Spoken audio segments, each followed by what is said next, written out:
বুড়ি, আবার ওই সিদ্ধ শাক বেগুন নিয়ে পড়লে নাকি? আমাদের এদিকের পুরো গলিটাই যেন হাসপাতালের গন্ধে ভরে গেছে তোমার জ্বালায়। ভাত তো ঘরে হবে সুনন্দা তোমার, না হয় নিয়ে যাও একটু শাক, ভাত দিয়ে মেখে খেও। না বাপু, থাক, তোমার নিরামিষ খাবার। আমার বাড়িতে আজ মাছ হচ্ছে, তোমার রান্নায় তো কোনো গন্ধই নেই, স্বাদ কিভাবে থাকবে? ওই সিদ্ধ খাবার আমাদের মুখে উঠবে না। আমি তো এমনিই এসেছিলাম, যাই, আমার ঘরে অনেক কাজ পড়ে আছে। দেখো তো আমি কি এনেছি। ও মা, এত বড় আম কোথায় পেলি বাছা? বাজার থেকে বাবা কিনে এনেছিল, আমি তোমার জন্য দুটো লুকিয়ে রেখেছিলাম, এনেছি। এই এত দিস না আমাকে, রোজ রোজ এত দিস না তুই, তোর মা দেখলে খুব রাগ করবে রে। মা কি আর জানবে নাকি? আমি তো তোমার নাতনি। নাও, এখনই কেটে খাবে কিন্তু, রেখে দেবে না একদম। ঠিক আছে ঠিক আছে, পাকা বুড়ির মতো কথা বলতে হবে না। তুই দিয়েছিস আর আমি খাবো না, তাই কখনো হয়? আমি এক্ষুনি খাবো। এটা আবার কি? কাগজটা তো বেশ গরম, আর গন্ধটাও কেমন অদ্ভুত।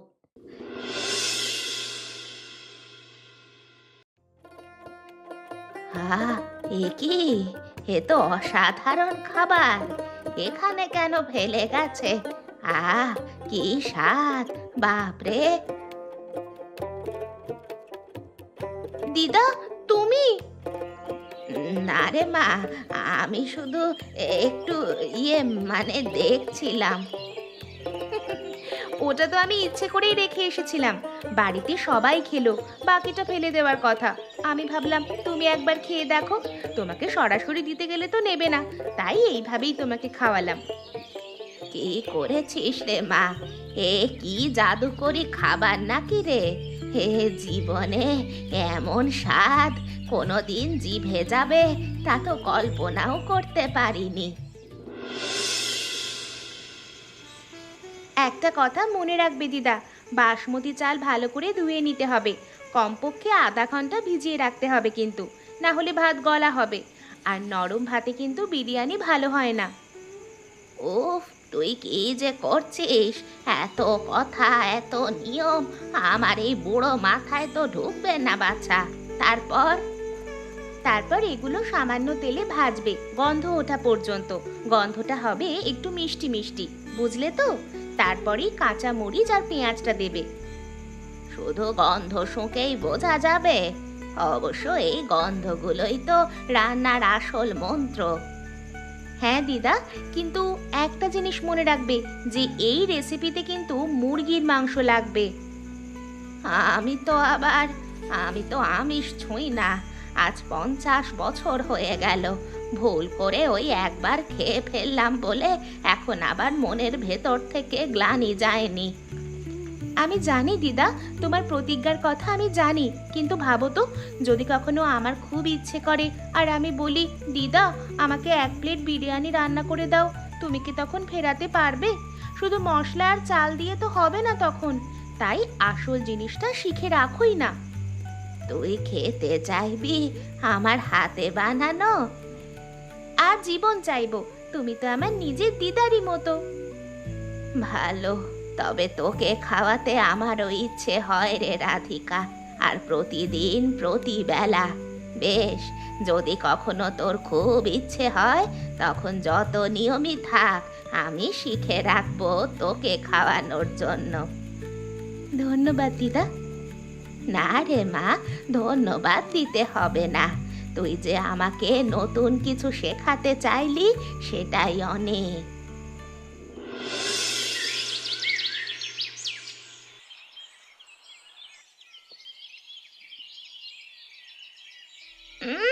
এ কি গন্ধ!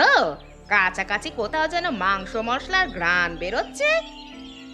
এলাচ দারচিনি দিয়ে তেল গরম ভাত ভাজা হচ্ছে নাকি? যাই হোক, যেমন ভাবে লেখা আছে করে যাই। ব্যাপারটা কি? বুড়ি নিরামিষী এত মশলার গন্ধ আসছে কেন আজ? না না, এ তো বিরিয়ানির গন্ধ। শাক বানানো ছেড়ে বুড়ি আবার কবে থেকে এই সব শুরু করলো? কি হয়েছে? এত ব্যস্ত কেন? শুনেছো পাশের বাড়ির ওই বুড়ির ব্যাপার স্যাপার? কি ব্যাপার রুক্মিণী? হ্যাঁ, তুমি আর শুনবে কেন? নিজের কাজ ছাড়া তোমার আর অন্যদিকে তাকানোর সময় আছে নাকি? এদিকে সেই আমিষ ত্যাগী ধর্মভীরু বিধবা আজ আমি নিজের নাকে শুঁকেছি, তার কুঁড়ে ঘর থেকে বেরোচ্ছে বিরিয়ানির গন্ধ। গাঁটটা গোট্টা মাংস মশলার ঘ্রাণে চারিদিক তোলপাড় করে দিয়েছে ওই শাক খেকো বুড়ি। পাগল হয়েছ? সে তো 50 বছর ধরে পেঁয়াজ রসুনও ছোঁয় না। শোনো, আমি পাগল হয়ে যাইনি, গন্ধ আমার নাকে এখনো লেগে আছে। আর শুধু গন্ধই নয়, ওর সঙ্গে আমার রাধিকাও এখন বেশি করে ওর ঘরে যায়। বুড়ি তাকে কি শেখাচ্ছে কে জানে। তুমি নিশ্চিত? শতকরা 100 ভাগ নিশ্চিত। ভাবো তো, যদি সত্যি হয় আমাদের গ্রামে একজন বিধবা কিনা আমিষ রান্না করছে, আমাদের ছেলেপুলের কি ক্ষতি হবে ভেবে দেখো একবার। সমাজে মুখ দেখাবো কি করে? কালকে সকালে বটগাছ তলায় গিয়ে বকুল দাদু আর পঞ্চায়েতের অন্যদের সঙ্গে কথা বলবো, ব্যাপারটা দেখা দরকার। যাই হোক, বাঁচা গেল। এবারে এসো, রাতের খাবার খেয়ে নাও। আজকে আপনাদের ডেকেছে একটি গুরুত্বপূর্ণ দুঃখজনক ব্যাপার জানাতে। আমাদের গ্রামের শান্তি, আমাদের রীতিনীতি সব ধ্বংস হতে চলেছে। কি কথা রামলাল, এত সকাল সকাল?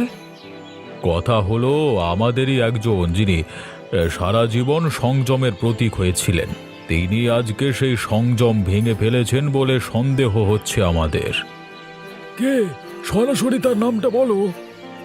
ওই রুক্মিণী বুড়ি, সেই যে বলে বেড়ায় 50 বছর ধরে আমিষ ছোঁয় না, আর এখন মাছ মাংস সব খেয়ে বেড়াচ্ছে। রুক্মিণী? সে কখনোই এমন করতে পারে না। সুনন্দার নিজের নাকে বিরিয়ানির গন্ধ এসেছে তার কুটির থেকে। আর শুধু গন্ধই নয়, আমাদের রাধিকাকে দিয়েও সে কিছু একটা গোপনে করাচ্ছে। ভাবুন তো, একজন বিধবা যদি মুরগির মাংস রান্না করে, তাহলে তো এতে আমাদের পুরো গ্রামেরই কলঙ্ক। আমাদের ছেলে মেয়েদের বিয়ে শাদিতে আচার বিচার সব নষ্ট হবে। তবে তার প্রমাণ আছে? প্রমাণ চাই। আমরা সবাই গিয়ে জিজ্ঞেস করব। ধর্মভীরু মানুষ আমরা, আমাদের দায়িত্ব আমাদের ঐতিহ্য রক্ষা করা। যদি সত্য হয় তাহলে এ গ্রামে তাকে আর রাখা যাবে না। দিদা, তুমি শুনেছো বাবা আর গাঁয়ের লোকেরা কি বলছে? শুনেছি রে, সব কথাই আমার কানেও পৌঁছেছে। এটা অন্যায়, সম্পূর্ণ অন্যায়। তুমি কি রান্না করছো না করছো তাতে তাদের কি? তুমি কারোর কোনো ক্ষতি করনি। ক্ষতি করিনি, তবে নিয়ম ভাঙার অভিযোগ তো সত্যি রে। আমি শুধু তোকে খাওয়াতে চেয়েছিলাম, নিজে খেতে তো আর চাইনি। এবং সেটা কোনো অপরাধ নয়। তুমি শুধু সবজি আর মশলা দিয়েই রান্না করছিলে, আমি নিজে দেখেছি। তবু তারা শুধু গুজব ছড়াচ্ছে। এখানে থাকা তোমার পক্ষে এখন নিরাপদ নয় দিদা। আমি একটা উপায় ভেবেছি। কি উপায়? আমি এ বয়সে কোথায় যাব বাছা? এই কুটিরেই তো আমার সব। না, তুমি আমার সাথে যাবে শহরে। আমার এক বন্ধুর বাবার হোটেল আছে, সেখানে তোমাকে নিয়ে যাব। তুমি সেখানে শান্তিতে থাকতেও পারবে, আর দেখবে তুমি কি করতে পারো। তুই তুই যেখানে নিয়ে যাবি আমি সেখানেই যাব রে মা, কিন্তু শুধু তোকে খুশি করতে। আমার সেই তুলসী গাছটায় একটু জল দিয়ে আসি রে রাধিকা, যা, ভুলে গেলাম। পরে আমি দিয়ে আসবো দিদা। এখন চলো, বাস ছাড়বে, সময় হয়ে গেছে। দেখো, এই বাসে উঠলেই হবে। আমার বন্ধুকে আমি আগে থেকেই বলে রেখেছি, তুমি বাস থেকে নামলেই সব ব্যবস্থা হয়ে যাবে। এত বড় গাড়ি আমি তো জীবনে কখনো দেখিনি রে। ধুর, তুমি এত ভেবো না তো। তুমি গাড়িতে উঠে পড়ো, আর কিচ্ছু করতে হবে না তোমাকে। এত বছর চুলোয় পাক করলাম, আর আজ চুলো ছেড়ে চললাম দূরে। হায় রে জীবন! ভয় পাবে না দিদা, এটা একেবারে একটা নতুন শুরু।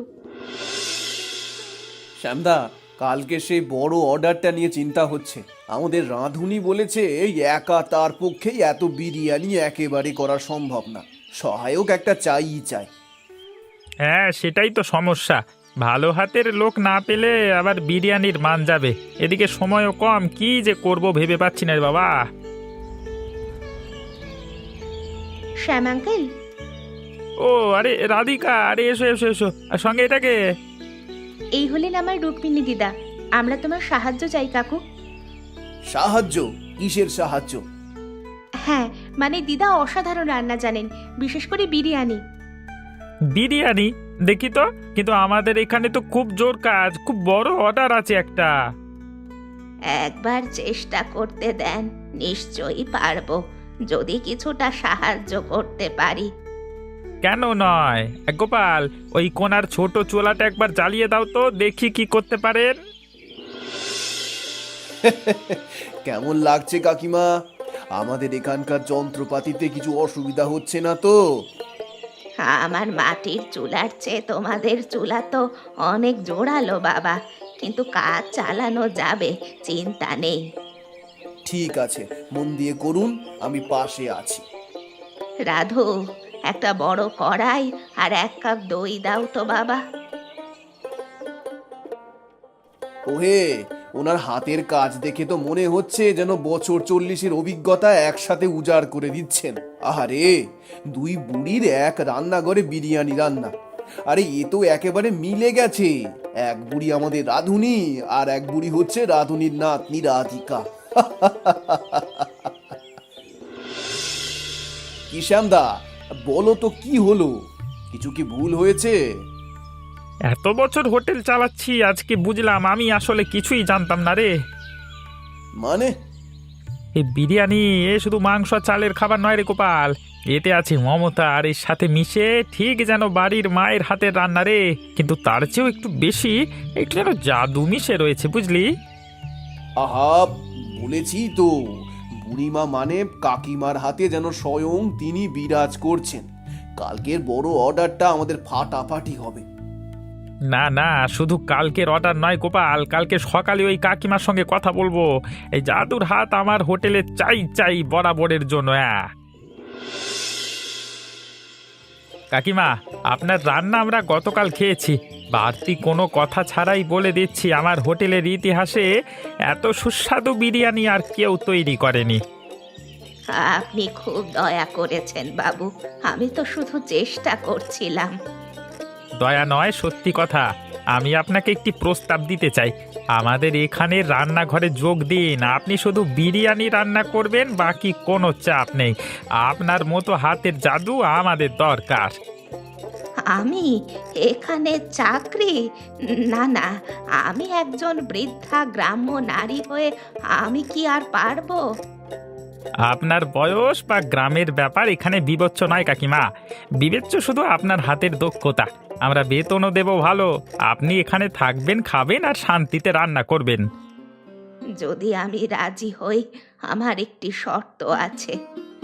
বলুন। আমি যেটা রান্না করব তা কোনো প্রাণী হত্যা করে করা যাবে না, মাংস বাইরে থেকে আনতে হবে। আমি তরকারি কাটবো, মশলা দেব, কিন্তু প্রাণীর গায়ে হাত দেব না। এটা আমার পুরনো প্রতিজ্ঞা। সেটাই তো আপনার রান্নার রহস্য কাকিমা, ওই মমতা, ওই সম্মান। ঠিক আছে, আপনার শর্ত মেনে নিলাম, তাহলে চুক্তি হয়ে গেল। হয়ে গেল।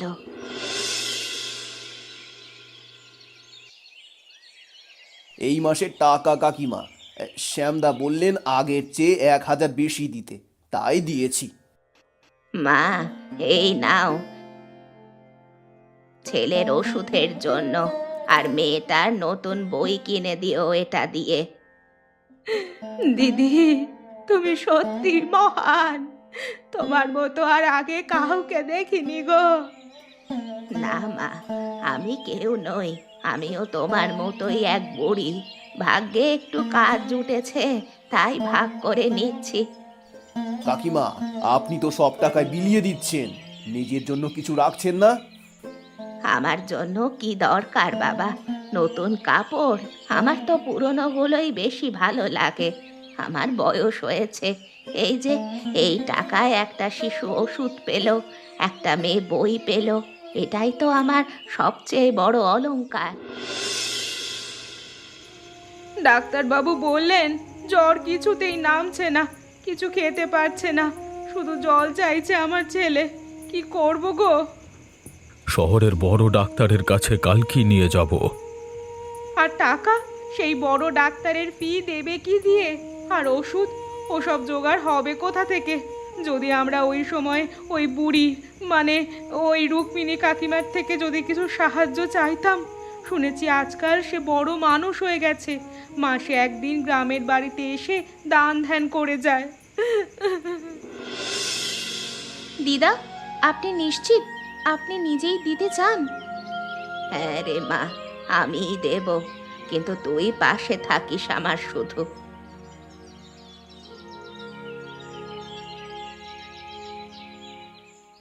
তোমরা এখানে? শুনলাম ছেলেটার অসুখ বিসুখ করেছে, আমার কিছুই করার নেই জানি, শুধু এইটুকু সাহায্য কি করতে পারি? না না না না কাকিমা, আমার মানে আমরা আমরা নিতে পারবো না, আমরা আমরা খুব অপরাধ করেছি। বাবা, এটা সাধারণ খাবার নয়, দিদা বিশেষভাবে রান্না করেছেন, খুব হালকা, সহজে হজম হবে এমন। দিদার হাতের রান্নায় অনেকেই সুস্থ হয়েছে শহরে। রামলাল, তোমার বাছাকে খাইও, শুধু 2 চামচ, আমার জন্য নয়, তার ভালোর জন্য। ধন্যবাদ, ধন্যবাদ তোমাকে। ঠিক আছে, এখন যাও, গরম গরম দিয়ে দাও তাকে। তোমার কাছে ক্ষমা চাইছি, আমরা অন্ধ হয়ে গেছিলাম, আমরা পাপ করেছি। হ্যাঁ, তোমার মতো মাকে আমরা তাড়ানোর কথা ভেবেছি গ্রাম থেকে। কি পাপ করেছো? তুমি তো শুধু তোমার সংসার, তোমার গা নিয়ে ভয় পেয়েছিলে। ভয় পাওয়া পাপ নয় রামলাল। কিন্তু সেই ভয়ে আমরা কষ্ট দিয়েছি, অপমান করেছি তোমাকে। আর আজকে তুমি আমার ছেলের জীবন বাঁচালে। সে রান্না খেয়ে তার জ্বর নেমেছে, সে ঘুমিয়েছে এতদিনে প্রথমবার। ছেলে সুস্থ হয়েছে, এটাই সবচেয়ে বড় কথা। আর আমার রান্না, সেটা আমিষ নয়, আমিষ নয় রামলাল, সেটা ভালোবাসা। তোর জন্য যেমন মা বাবার ভালোবাসা, আমার জন্য তেমনই রাধিকার ভালোবাসা। আর সেই ভালোবাসা দিয়েই তো রান্না করি। সবাই এখন জানে তুমি আমাদের গ্রামেরই গর্ব। বুড়ির এক রান্নাঘরে বিরিয়ানি রান্না, এ নাম এখন সবার মুখে ঘোরে। আমি এখন একটু এ ঘর একটু ও ঘর করব, শহরের হোটেলেও যাব, এখানেও থাকব। ভালোবাসা তো ভাগ করলেই বাড়ে বাবা, তাই নয় কি? দিদা, তুমি এবার যে বিরিয়ানি শিখিয়েছো গাঁয়ের মেয়েদের, তারা তো উৎসাহে একেবারে আটখানা। ভালোই তো, ওরা শিখলে ওদের সংসারের উন্নতি হবে। আর আমিও তো শিখেছি তোর কাছ থেকে, মনে আছে তো? শহরের হোটেল থেকে কাল আবার গাড়ি আসবে তোমাকে নিতে? হ্যাঁ, সপ্তাহে 3 দিন, ওটাই আমার পক্ষে যথেষ্ট। বাকি দিনগুলো এখানে থাকবো। তুমি যা ভালো বোঝো দিদা। জানিস রাধু, আমি একা ছিলাম এক সময়, ভাবতাম শেষ দিন পর্যন্ত নিরামিষ চুলাই আমার সঙ্গী। কিন্তু দেখ, চুলাই আজ আমাকে নতুন জীবন দিল, নতুন মানুষদের সাথে জুড়ে দিল। তুমি নিজের হাতের জাদুতেই সব অর্জন করেছো দিদা। তোমরাও এইভাবেই সৎ পথে থেকো, দেখবে শেষ পর্যন্ত একদিন সবার ভালোই হবে। আর হ্যাঁ, আমাদের গল্পটা কেমন লাগলো তোমাদের কমেন্ট করে জানাতে ভুলো না। আর অবশ্যই চ্যানেলটা সাবস্ক্রাইব করে সঙ্গে থেকো।